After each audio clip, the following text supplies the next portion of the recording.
sudah ada Halteja, Nermin Haljeta. Iya, jadi memang lumayan. Ariel Gerardo, pemirsa.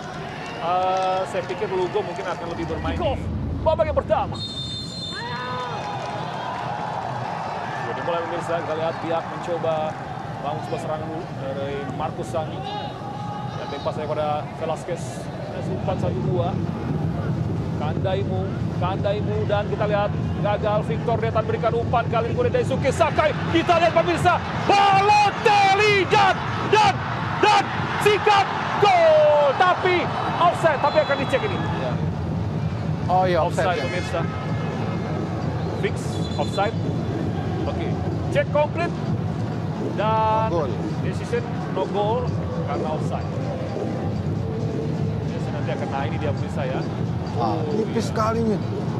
Tipis sekali. Tangan tadi ternyata. Iya.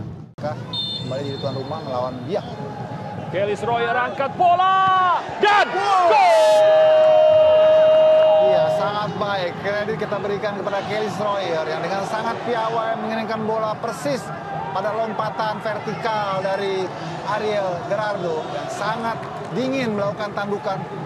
Memantul ke bawah dan sudah sekali lompat terobosan dan ada Ricky Pratama di sana. Ricky Pratama Haljeta lagi.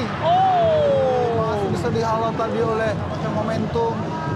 Tapi sliding yang cukup beresiko.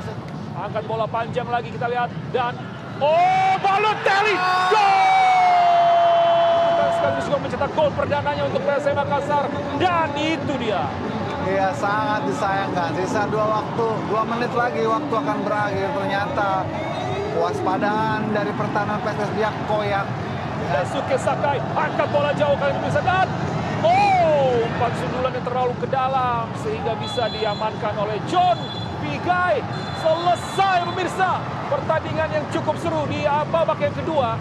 Dan jangan kemana-mana, kami akan kembali ke studio untuk membahas jalannya pertandingan babak yang kedua setelah pesan-pesan berikut ini.